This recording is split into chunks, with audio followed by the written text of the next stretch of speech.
This podcast is part of the Spoon Podcast Network, home of smart conversations that feed your mind.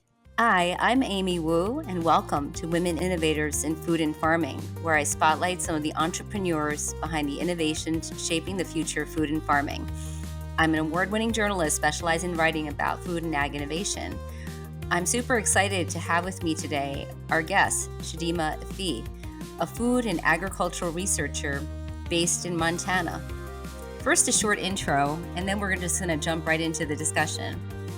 Chidimma is a PhD student with a master's degree in sustainable food systems from Montana State University, where she's currently based. She has an amazing resume. She's a Foundation for Food and Agriculture Research Fellow with a strong background in agriculture, food systems, and climate-focused research. She has worked with farmers in Senegal, Nigeria, and she's currently based in Montana with a focus on indigenous fruits and pulse crops. Last summer, she interned at the Climate Reality Project in Washington, D.C., where she researched food waste, regenerative agriculture, and climate change. She's also authored How AI Can Expedite Underutilized Crop Innovation for Mitigating Climate Change for the Climate Reality Project. She recently spoke at Dialogue Next, a convening that draws some of the biggest movers and shakers in food and farming around the world, organized by the World Food Prize Foundation, where we first met. Chidimma, it's really exciting to connect with you again, and so happy to have you rather on our show. Thank you, Amy. I really appreciate it. And it was really good to meet you at Dialogue Nest and also to be able to have this conversation with you. And thank you for the gracious introduction. And I'm happy to share about my research and what I've been doing and just generally and the questions that you might have for me. Thank you Yeah, again. thank you. Love to learn more about your background. Where were you born and raised? And did agriculture run in your family? So I was born in Nigeria. I'm from Anambra State, a state in Nigeria.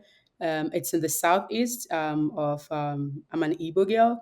And I did my undergraduate at Nnamdi Azikiwe University in Nigeria. It was a Bachelor's of Science in Food Science and Technology. That was where the passion for, I guess, food science kind of started with. And then for my research, I did some work with farmers who were growing cassava. It's a root crop that's really of high produce in Nigeria. But some of the issues there was the post-harvest losses because it's grown a lot and there's less infrastructure to process them. So during an excursion that we had, I saw some farmers working on their farm and how they were losing some of the crops. So that ignited my interest to further pursue food science. And also, I also had some interest in technology. So after my bachelor's in food science and technology, I decided to learn programming. So Mm. I was learning how to write code. So that was how I found myself in the intersection of food science and then the other aspect of it, which is technology. And I decided to pursue a graduate studies in sustainable food systems here at Montana State University, where I met my supervisor and started working with farmers in Senegal. So that was how kind of how my background started, being from Nigeria, doing some research in Senegal and in Montana. That's amazing, especially the intersection between farming and also innovation. You can share a little bit when you were growing up. Take us there. I mean, was it an agrarian sort of area that you grew up in? And also, I hear that you were you found your passion actually pretty early on in studying this, including with you said cassava, right? Yeah. I think I've had cassava chips before. I bet. Yeah. So, what were you hoping to do with all of that? Yeah, so for me, actually grew up in a city that didn't have much of farming in the city area of the country, but in the rural part of the particular state, there were farmers. In fact, my grandmother was a farmer before she passed while I was growing up, but I didn't really learn farming practices from her since I was still pretty much very young at that point in time. But I learned more about the farming aspect of food science from some of my friends who were in the crop science department. And I was in the food science department. So we did more of like the intersection between the farmers and then the industry. So we did more of we get the crops from the farmers, and then we look for how it can be developed into a sustainable or a chef's level food product, and then how we can have consumers or have people have nutritious food. So it Mm. was more of like growing an interest in something. I just love learning. So something that fascinated me, I wanted to know more about it. And as I do more research or as I work with collaborators, um, I get more knowledge about it, and I just decided to dive more into it. Amazing. So your grandmother was a farmer, right? Yeah. Um, do you have memories of what did she farm, and do you have memories of being on the farm or doing any farming yourself? Yeah, she would. I As a kid, I wasn't really farming. We were more of doing harvesting, kind of. If she wanted Ah, us to like help her pick up some of the vegetables, she had like it was a personal farm for her. As at the time I was a kid, but I think at the time she had my dad. It was more of she was farming to make a living for the family. But at the time when I was born and I became like 7 or 8 years or 9 year old kid, it was more about picking up some vegetables in the farm, some native like green vegetables and some pepper, red pepper. And most notably was still the cassava. It was very mhm, common. We would get them and we would ferment them. And also the yam. Yam was also common over there. And she would put them in her barn. She had like a barn of mm, like thousands of yams, and she would give us some of them to roast. So it was common back home to have your grandma, if your grandparents were still alive, have some small farms whenever you visited where she was. Because most of the times we lived in the mm, city because of it going to school and business. mhm. And then our grandparents will most likely live in the rural areas because it was calmer and less busy for them. Yeah. So tell us a little bit about your journey, to Montana, of all places. How did you end up in Montana? Talk a little bit more about that. Yeah, I get a lot of questions from people, most especially when they find out that I moved to Montana. And it was like coming from Nigeria, a very hot climate. So Montana is like very cold. So it was like two extreme Yeah, places. two extremes, right? Absolutely. So my undergraduate research was on using cassava to develop a biscuit. So I did an internship with a research institute called Federal Institute of Industrial Research in Oshodi, Nigeria. It's a federal research institute in Nigeria. So they were they also had they were processing these cassava roots into high quality flour. Mm, So the problem with those cassava roots in the rural areas is that they didn't have this processing equipment that could reduce the cyanide content because mm, cassava had high cyanide content. So, but this research institute where I did my undergraduate internship, we are processing them into high quality flour, and they were substituting that for wheat flour so that mm, Nigeria can reduce their over dependence on importation of wheat flour. And that was where I learned, and I said, "Oh, this will be good." So then, my undergraduate research was on developing a nutritious biscuit using walnut flour, high quality cassava flour, and wheat flour. So with that, we were working with farmers there at the research institute that would come supply the fresh cassava roots that they had just mm. harvested. And when I decided to go to grad school, I was looking for professors that were working with farmers and working in developing like a nutritious food or helping farmers reduce their post-harvest losses. And I came in contact with my current supervisor now. Her name is Dr. Wan Yuan Ku. She's the director of the Food Product Development Lab currently here at Montana State University. And then she was working with farmers in Senegal, working Oh, is that on where like, you first connected with her in Senegal?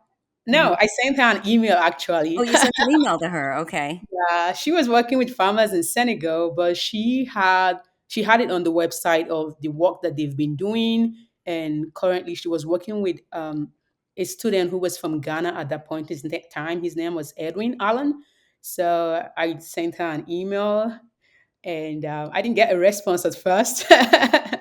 So I sent another one a month later, and she got back to me. She was really interested because there was an intersection with what I was doing for my what I did for my undergrad and with what she was doing with farmers in Senegal. So we connected, and in Mm. 2022, I came over to Montana for graduate school, and then we traveled to Well, Senegal often for research there. yeah, Yeah, well, I love to eat, and when I'm hearing you talk about this biscuit, I do want to ask you a little bit, taking a step back about that. So, during that time of your research, did you spend a lot of time with the farmers? And can you tell us a little bit about that biscuit? What does it taste like? I mean, did you? yeah, Uh huh. yeah. I have a published paper on it. The biscuit was more of, well, maybe here in the US I could call it a cookie, but Okay. yeah, in Nigeria we call it a biscuit. Yeah, so it tasted very rich because Mm. it had walnut, but the walnut it had was the African walnut, which is different from the walnut that's here in the United States.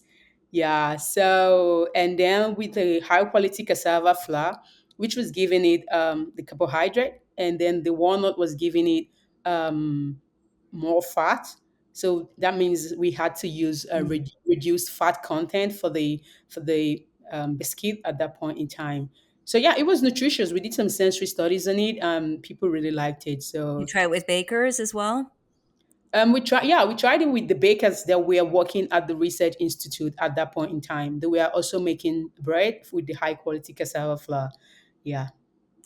So let's fast forward a little bit to Montana. How long has it been since you've been in Montana, and what are some of the observations that you've made in terms of the similarities and differences from your homeland? Yeah, I've been here. I first came here in August of 2022, and I've been here since then. Aside from my international travels that I've done to do research both in Senegal and Nigeria, the first thing that stands out it's the weather, how cold it is over here during the winter, and then how warm it is over there in back home in Nigeria. And but the good thing here about Montana is that there are a lot of farmers here that focus more on agriculture. They do mechanized farming, in contrast to smallholder farmers in Nigeria that I worked with, who focused more on like manual. They were farming manually with their hands. They had less mechanized equipment. So that's the big difference that I've seen between my country, Nigeria, specifically the state where I grew up in Anambra, and then here in Montana State University. But one similarity between the both of them, it's the crops that are grown here are usually like pulse crops Hmm. that do well with adverse conditions or go well in cold climate, in contrast to crops that grow well in Nigeria that are like tropical crops. So these are like the two differences with what the farmers grow. Hmm. So tell us a little bit about, since arriving in Montana, specifically, what is your research question? What are you studying? It Yeah, always starts with the question, right? absolutely, we do. Sometimes we start with the problem and then like what problem we're trying to solve. Uh huh. So for my master's, it was a master's in sustainable food systems. So it was more about sustainability, food environment, and food security specifically. It was funded by Foundation for Food and Agriculture Research Innovation Grant, and it was focused more in Senegal. We were making an indigenous yogurt drink with a fruit called baobab. It's indigenous to mostly some countries in Africa, North Africa, West Africa. Now, I haven't heard of that fruit before. Can Oh, we you divert haven't? briefly and tell me about baobab? Yeah, sure. Baobab, it's like it's an indigenous fruit to some West African countries, specifically in the dry regions, and it's a fruit that has like 6 to 10 times the vitamin C content of orange. And every part of baobab it's edible. It's called the magic tree of life. That's what people call it. Yeah. And one astounding thing about the fruit is that it's dry on harvest.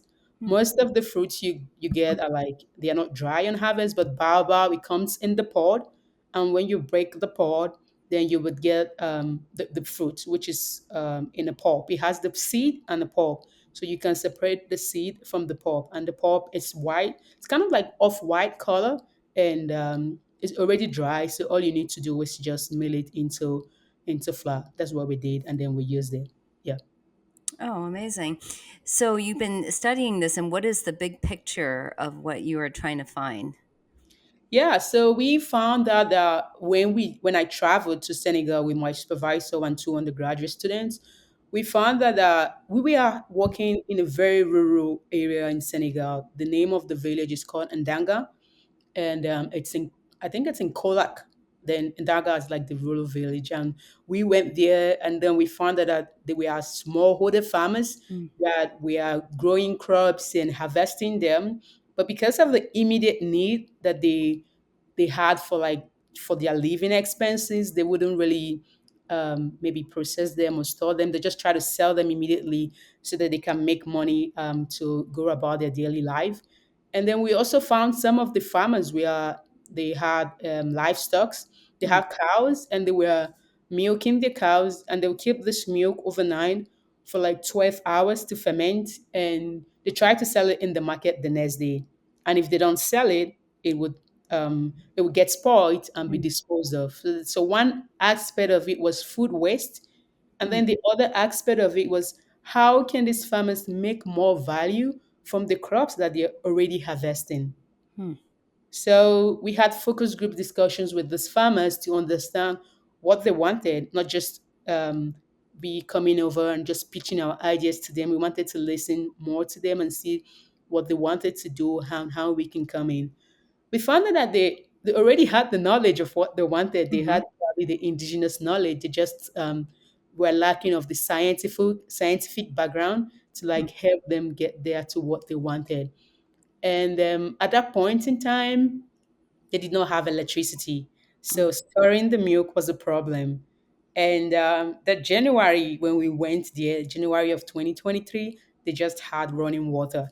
mm, So it was kind of like a good time to be with them and see what they were working on. So our point there, the research focus there was seeing how we can reduce food waste in terms of like the milk that they were making, mm, and how we can process the cereal grains because they have them in abundance, like sorghum, which is a cereal grain that it's not really consumed in the United States anymore, but it's an important staple mhm. that's being consumed in developing countries, specifically in West Africa, and maybe some places in Asia as well. And then how we can use that to develop a nutritious food, particularly was an indigenous yogurt.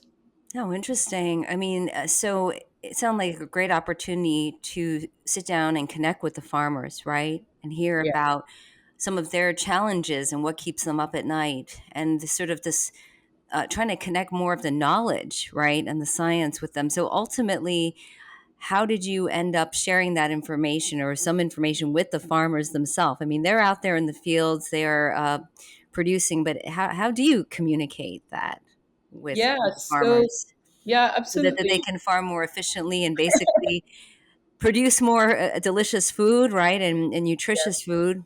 Hmm. Yeah, it was a little bit difficult because of the language barrier. I spoke English as well as the people that I had traveled with, my supervisor and the two undergraduate students. And the official language in Senegal was French. And then the women in the Ndanga village, they spoke Wolof, which was their native language. Yeah. So, but we have a collaborator, his name is Aliyu Ndaga, who was working with us at that point in time. So we would time our travels to when the farmers were not busy anymore. They are not farming or they are not harvesting because farmers are really busy during the summer. It Yeah. would be difficult to get their attention at that point in time because they need to be in the farm.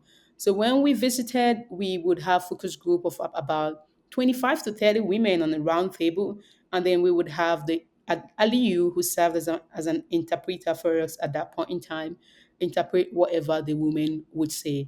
We were with their consent as well. We were also recording, so we can always go back to it. So that was when they told us that, yeah, they would like to see what more we can do with sorghum. They had millet and they Mm, were growing millet and they were making flour and other products from millet. But even when they harvest their sorghum, there was less use for them because of it has a little bit stronger taste than the millet. So in that communication and having the interpreter, get back to us, it made it a little bit easy for us to pass our knowledge and also learn incredibly a lot from them. Oh, amazing. I'd actually like to hear a little bit more about the yogurt that you mentioned. Is that available? Like, where is that? Yeah, so I think the connection the lab has had with the women farmers, the lab has been working with the women farmers since 2018, and I joined in 2022. So they have made a nutritious bar with them, which is currently up to the point of being commercialized over there in Senegal at this point in time. So there was already that connection at the point in time where my research projects kicked off with them. And just this December, my supervisor came back with three new students four in particular, that traveled with her to Senegal to extend the project. So this time around, the women farmers were trained on how to make the yogurt. So we traveled, we got ideas from them. They told us what they wanted, how they wanted it. So in the lab, what the project was developing this recipe for the yogurt drink that was nutritious and as well as was safe. Hmm. So the good thing was the African Development Bank, because of the collaboration Montana State University has had with these farmers and how interested they are and dedicated. They are so hardworking that they put a lot of time in this. The African Development Bank built their first ever food processing plant over there in the village for Oh, them, wow. just right by their farm. So now they had the electricity, they had the running water, and now they have a processing plant. So now they can make those products, sell it in the school that's just right by the women village. There's just a 5 minutes walk. So it's kind of gonna be from farm to table. Hmm. And then also educate them on how to develop it, but also the food safety part of it. Oh. So one aspect of it was the research here in Montana State. Then the second aspect of it, why the students traveled this December, was training them on how to make it, and then the point of commercialization. Oh, that is really exciting, It and is so for many plenty. win-win-wins with that as well. So, what next? I mean, you have another year in Montana. What are your plans after Montana, or should I say within Montana? So much rich research that you've been doing there. Hmm. Yeah, it is.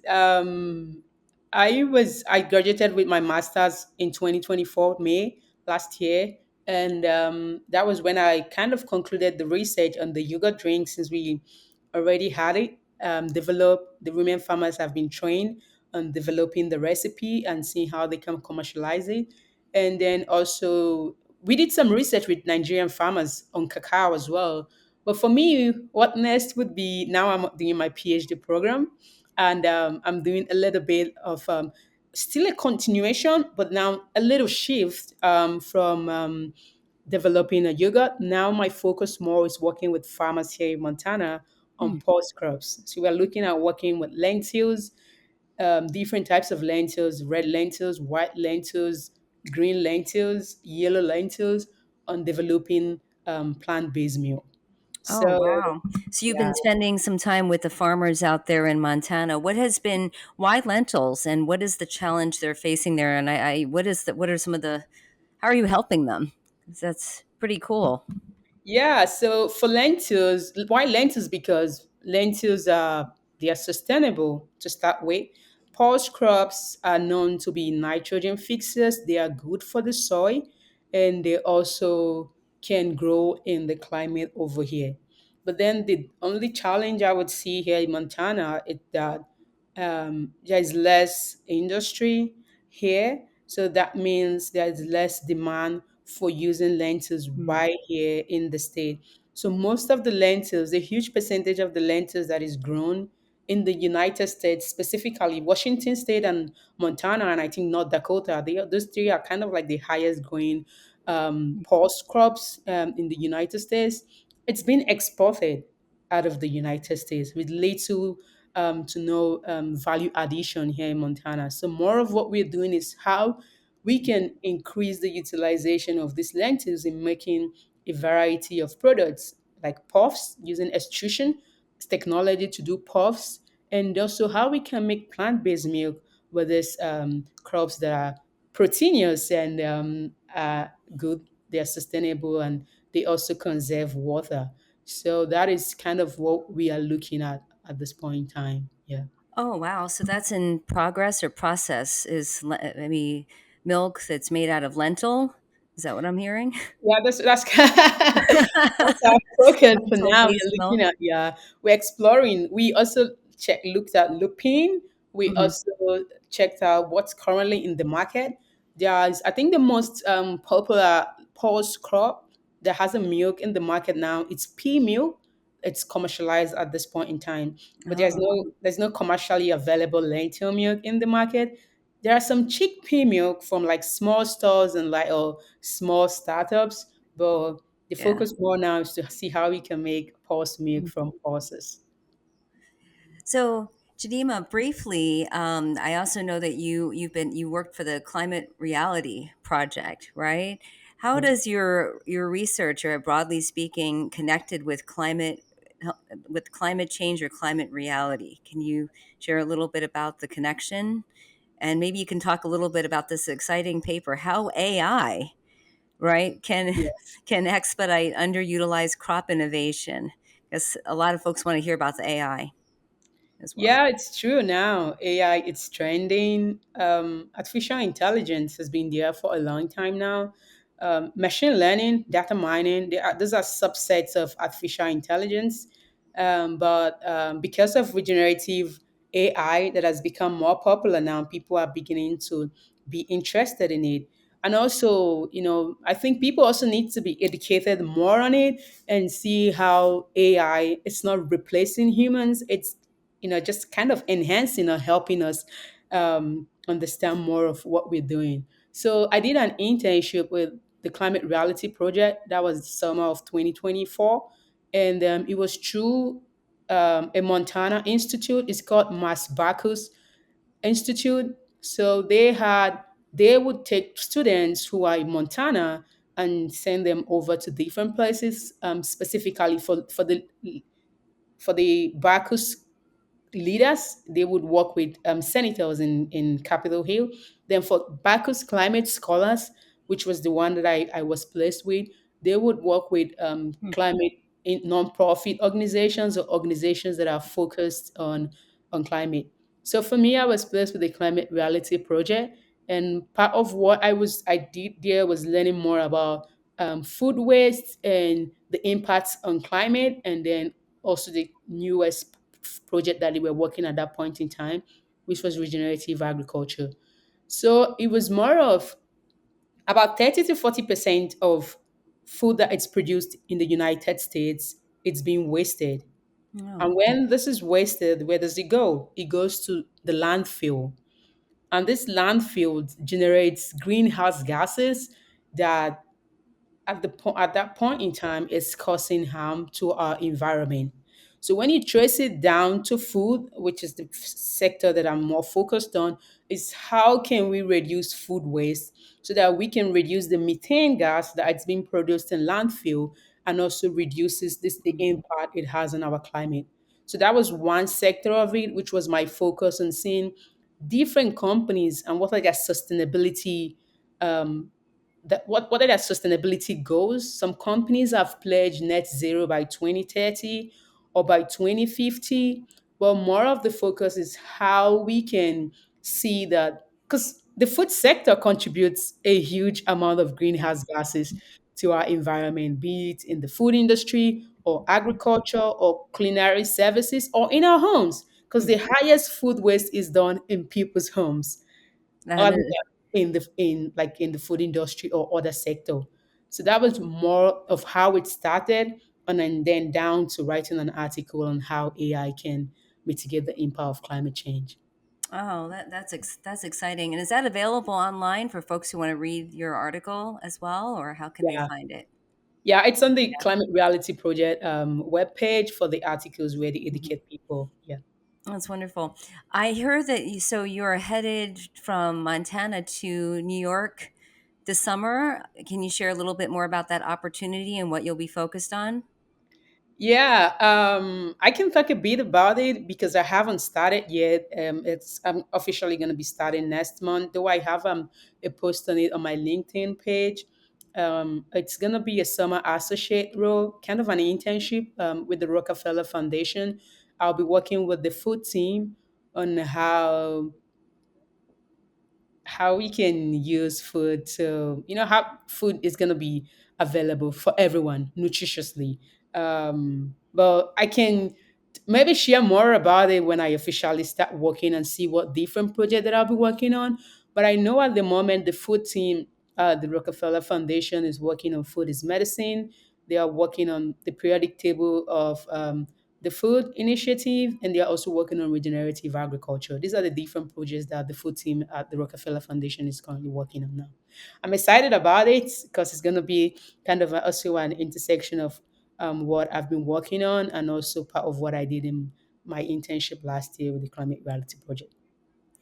And what are your hopes and dreams after you complete, your PhD in Montana and also this exciting opportunity in the, Rockefeller Foundation? Where do you hope to take all of this big picture wise? Yeah, so for me, I think most importantly, is we have to look back to the people that do the hard work, which are the farmers.